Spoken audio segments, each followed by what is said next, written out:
Most people moving to North Carolina think it's all about Charlotte and Raleigh. But there are cities people overlook where your money goes further and life just feels a little easier. In this video, I'm showing you the 8 places I'd move to in 2026. From 200,000 towns to cities with walkable downtowns, good food, and short commutes. I've been in this market for 17 years, and these are the spots that actually hold up. First, right out of the gate, is Asheville. All right. Asheville is one of those places that works for a lot of people. It's out in the Blue Ridge Mountains in western North Carolina, and the whole place, well, just has its own pace. It leans creative, a little more independent, and very community focused, but it feels natural, not like it's trying too hard. Over the past couple of years, the city's been coming back to life a little bit, especially after Hurricane Helene hit hard in September of 2024. Since then, things have been picking back up. Trails are opening up, studios are running, restaurants are busy, and there are more than 100 recovery projects going on across Buncombe County right now. And even before all that, the food scene was already incredibly strong, and it still is. The Michelin Guide recognized 15 restaurants there just last year, including spots like Luminosa, Little Congo, and Mother. The River Arts District is coming back too. The areas like South Slope are already packed with breweries, and places like Orange Peel are even expanding with a new outdoor venue. There's usually something happening on any given weekend, and there's also a lot of great events like AVL Fest coming back in August. The neighborhoods all feel a little different depending on where you go. West Asheville has more of that creative feel. Older bungalows, local shops, and restaurants people keep going back to on the day-to-day. North Asheville is quieter, more established. You're getting older homes and bigger trees, so it just feels a little bit more settled. And then South Asheville and Biltmore Park go to the other direction, like newer homes, more modern, easier access to main roads. Kenilworth is one of those areas with tree-lined streets, very walkable, and a super nice setup overall. When it comes to houses, things have slowed down a bit compared to where they were. Over the past year or so, prices have come down a bit from the peak that was post-COVID, and there are more homes available now than there were on the market when it was its busiest, even though inventory is still somewhat tight. Homes in that middle range are landing somewhere in the mid to high 4s, and if you're looking for something more entry level, you're usually starting out in the low 3s. And once you get into places with views, more land, or a premium location, well, of course, it's going to be in the upper 7s and well into the millions. Right now, buyers have a little more room than they've had in a long time. You're close to the mountains, there's good food all over, and you really get all 4 seasons. The next city moves at a faster pace. And if you're watching this and you already have one of these areas in mind, just reach out. I help people move to North Carolina all the time. So whether you're looking for Winston-Salem or one of the suburbs or anywhere else that I've talked about, I can give you a real idea of what's there right now. All of my info is in the description below. All right, let's keep going. Another really solid option right now is Raleigh. You've got the Research Triangle right next to it. You have a lot of big companies in the area, and downtown where you can actually go out and work and have a really great dinner. Raleigh is the state capital, it's a college town, and it's also a big tech area. And all of that fits together pretty darn well. You can also be in an older neighborhood with tree-lined streets in the morning, head towards the Research Triangle Park during the day, and end up downtown later on, all in a lovely day. They call it the City of Oaks, and there are trees everywhere, even in the busiest parts of the city, so if it never feels tight. A lot of the growth here comes from the Research Triangle Park. You've got companies like IBM, Cisco, Google, and Microsoft, along with a lot of others all in one place. That's been bringing in jobs and people, and it's still going quite strong. And later on, we're going to get into a place that takes kind of growth and puts in a completely different scale. You'll see what I mean in a little bit. Downtown Raleigh had its biggest year for new housing in 2025, and those units filled up fast. That gives you a sense of how strong demand still is. The food scene and local events have also grown a lot here. Places like Crawford & Son, Pools Diner are well known locally, and event spaces like Artsplosion bring in thousands of people every year. There's also a new outdoor spot called the Artist Lounge opening up downtown. Even Research Triangle Park has added more places to spend time, with parks and trails and spots to hang out after work in the Frontier RTP and Hub RTP areas. Now, the neighborhoods each have their own feel. Downtown has a mix of older lofts and newer condos close to everything. North Hills is more built out, with higher-end homes and less downtown traffic. The Village District has a walkable setup with shops, a farmer's market, and places you can go to on foot. Five Points and Hayes Barton are more historic, quieter, and more neighborhood focused. Wake County schools are some of the strongest ones in the entire state, which a lot of families pay attention to. The housing market has slowed just a bit through the crazy COVID years. Median prices are in the mid to upper fours, and homes are staying on the market a little longer, typically around 2 months. And most of them are selling under asking price now, so buyers, they have a little bit more room to negotiate. That's a change from the last couple of years, and it gives buyers just a touch of room that they haven't felt, frankly, for several years. Raleigh is a good fit if you want strong job options and good schools, and a city, well, frankly, that keeps growing but already feels established. The next city has a very different feel, with water, a film scene, and a downtown that's been getting a lot of national attention. Wilmington is more than a beach town with a small downtown. It's a real city. You've got a working port, a film industry, and a walkable riverfront. It was also named one of the best cities in the South for 2026. Besides, you've got 3 different beaches about 12 to 25 miles away, which all still feel very close and reachable. It's slower than Charlotte and Raleigh, but it's not dead by any means. You've got families, retirees, and remote workers coming to be near the coast without spending, frankly, crazy money.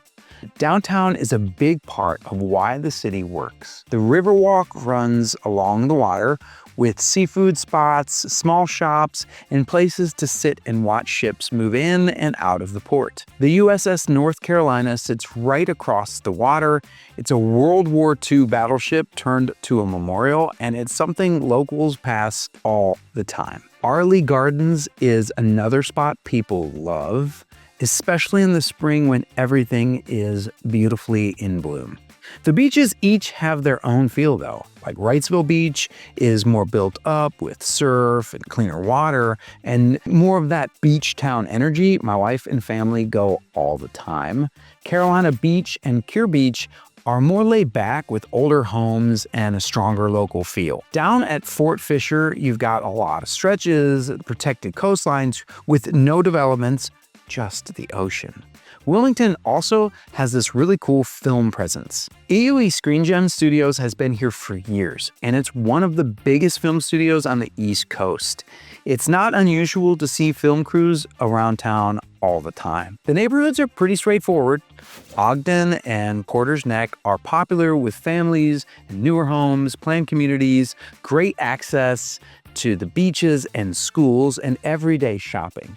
Landfall is one of the absolutely popular, well-known gated communities in the area. Downtown is for people who want to be able to walk places and feel like older homes with character are their vibe. Wrightsville Beach is for buyers who want to be right on the water. I frankly don't mind tourists because you will see us, including myself and my family. Things have been steady in the housing market here for quite some time, and they average out in the upper to mid 4s. Entry-level homes, especially in areas like Castle Haynes or the North Side, come in a little lower.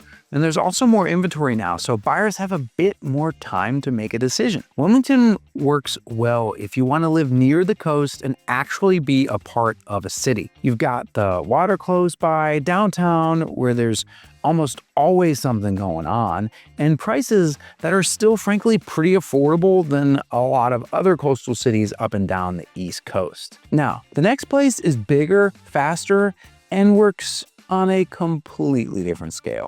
Charlotte has more range than most people expect. You can spend some time in NODA, which is North Davidson, and you'll see murals and small galleries, live music coming out of the bars and breweries with packed patios.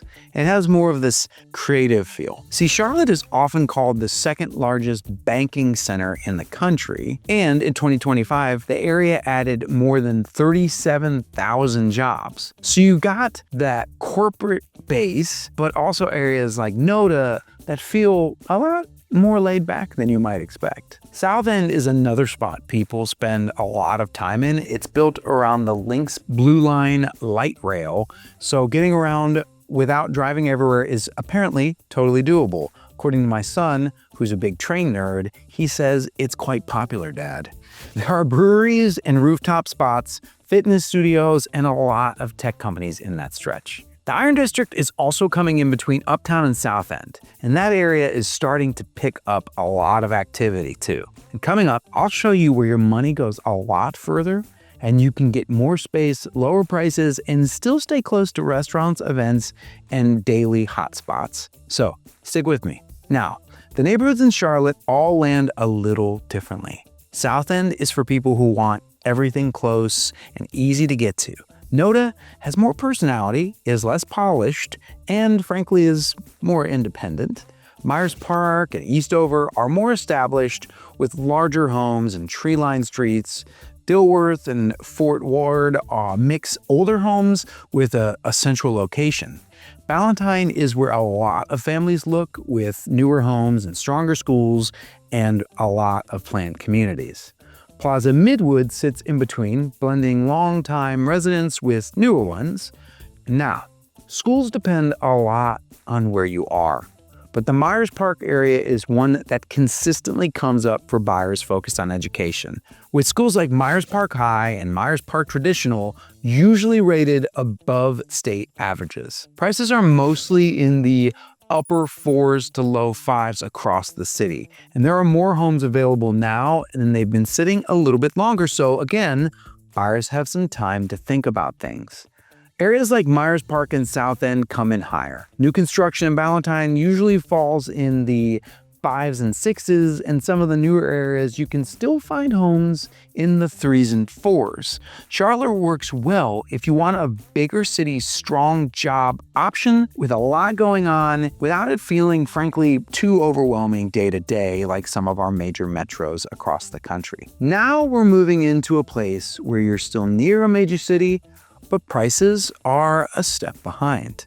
Kannapolis and Concord are just north of Charlotte along I-85. A lot of people start paying attention here once they see the pricing. So you can buy a home in Kannapolis for a lot less than Charlotte and still be 30 to 40 minutes away. And that gap mostly comes down to timing. These areas are still building up, so prices haven't frankly caught up yet. Kannapolis has changed a lot over the years. It used to be a mill town around this textile industry, and now it's built into something completely brand new. You've got this North Carolina research campus there, and around it, the downtown has been coming back with places like the ballpark and restaurants, a brewery or two, and newer spots like the Vita area is still feels like it's in the middle of growing, but you can absolutely see where it's going. Concord, right next to it, feels more settled. It leans more towards families with newer neighborhoods and schools and community spaces already in place. Charlotte Motor Speedway is there too, which, of course, is a big part of the area. In Kannapolis, if you want to be closer to everything that's being built downtown and the Vita area where people tend to look, Kells Water Bridge has more of that planned community setup with walking trails and community amenities and newer homes, and the northwest part of the town is quieter and a lot more residential. One thing people like is the Amtrak station in Kannapolis. You can take the train to Charlotte or Greensboro and beyond, which isn't something you get in a lot of places around here. On pricing, Kannapolis usually lands in the high 2s to low 3s. Concord is a bit higher, more in the mid 3s to low 4s, but still below Charlotte's overall pricing by a good bit. For a lot of buyers, this is where things start to open up. You're closer to a major city, but the price point is a lot easier to work with. The next city takes that same idea and adds something you don't really find anywhere else in the state. Winston-Salem is one of the larger cities in North Carolina, but it doesn't feel that way. There's a mix of older history and newer development, and both show up in a pretty darn natural way. A lot of the old tobacco buildings are still there, but now they've been turned into these kind of hip, cool vibe offices, research spaces, and places people actually spend a fair amount of their weekend time. Day to day, it's easy to settle into a routine here. You might start your morning at a farmer's market, walk around Old Salem, and then end up at Renolda Village for lunch, or frankly, just to hang out. The arts are a big part of the city too, and frankly, why myself and my family live here. See, my wife went to UNCSA, University of North Carolina School of the Arts, which brings a lot of people into the city. And like us, my wife's family never left after coming here. Wake Forest University adds college sports and campus life, so there's usually something going on. Plus, there are 4 other colleges, Winston-Salem State and Forsyth Tech, amongst a couple others, that keep the city, frankly, energized, if you will. One thing people like is how easy it is to get around. See, most commutes take between 10 and 15 minutes, so you're not spending a big part of your day driving. The neighborhoods give you a lot of options. West End has these older homes with more character and close to downtown, a lot like our little San Francisco, if you will, a lot of really charming big houses on a hill. Ardmore is one of the more popular areas as it's sandwiched between the 2 hospitals and smaller bungalows, 1920s, 1930s, and 40s houses. Buena Vista is more established with these beautiful, larger, older homes, a much quieter setup, and gorgeous, very large tree-lined streets. And if you move a little bit out of the city, places like Clemens and Louisville lean more suburban with great schools and more space. Up north, areas like Paughtown are newer construction areas, still feel incredibly accessible price-wise. Kernersville sits between Winston and Greensboro, which is a big reason why people look there. And downtown has been getting a lot more attention too. You've got these converted lofts, newer buildings, and spaces like Bailey Park, which I've done some videos on, where people love to spend time, and especially in the evenings. And later, we're getting into a place that feels more built out, more active, and has been getting a lot more attention lately. So stay with me. Now, if you're thinking about healthcare long-term, Atrium Health Wake Forest Baptist is one of the best systems in the area. On pricing, you're usually looking in the upper 2s to mid 3s for solid houses across the area. There are also great options in that range depending on where you go. See, Winston-Salem works well if you want a city that has things to do but still feels easy to live in day to day, and where your budget goes a lot further than it would in Charlotte or Raleigh. From here, we're heading to a place that works if being near the water is on your list. Lake Hickory is a different kind of water setup compared to the coast, and one that might not make a lot of people's lists, but perhaps should. So you're not getting ocean waves here. It's a long lake with over 100 miles of shoreline, mountain views in the distance, and a lot of quiet spots right on the water. It sits in Catawba County, about an hour west of Charlotte. The area leans more private with coves, trees, and neighborhoods that don't feel crowded at all. You can spend the day on the water and still be about 10 to 15 minutes from a very, very quaint and hip downtown. Hickory is a city nearby that adds more to the day-to-day. It's known for furniture, but downtown has been picking up with restaurants and breweries and things like Sale's original music series in Sales on the Square, where people come out for live music on Friday nights. Life around the lake stays pretty centered on being outside. Boating, kayaking, paddleboarding, fishing, or just spending time near the water. The neighborhoods each land a little differently. See, Harbortown has homes with private docks and more classic style. Riverbend has wooded lots, lake access, and more space between the houses. Oliver's Landing sits along a golf course near the lake, and Moore's Ferry is closer to town with gated setups and a very walkable, beautiful trails. Pricing in this area stands out. I mean, you can get a waterfront home with lake access, often a dock, for less than some would say starter homes go for in Charlotte. Smaller lakefront homes usually land in the 4 to 5s. Larger homes with more land and longer water views, frankly, obviously go higher. But there's a wide range depending on where you're looking and exactly where on the lake you buy.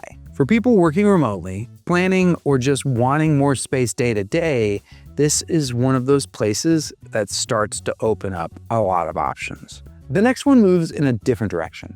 More built up, more active, and getting a lot more attention lately. For a long time, Durham didn't get the same attention as Raleigh or Chapel Hill. Over time, more started to build up. Old tobacco buildings were turned into places people actually use. The Performing Arts Center opened and brings in great, very large traveling shows. The Bulls became a big part of the city, and the food scene picked up a lot more attention. And now, it feels like a city that's been here for a while and still growing at the exact same time. So you got Duke University right there, with neighborhoods full of older homes nearby. The Research Triangle Park is a short drive away. Downtown is an easy walk with restaurants, bars, and live music all close together. The American Tobacco Trail runs through the area, so you'll see people out walking or biking almost every single day. Food and local spots are part of everyday life as well. Events like the Bull City Food and Beer Experience bring people out each year, restaurants and breweries from all around the area. The neighborhoods each land a little differently. Downtown and the Warehouse District are where most of the activity is, with lofts and older buildings and everything close by.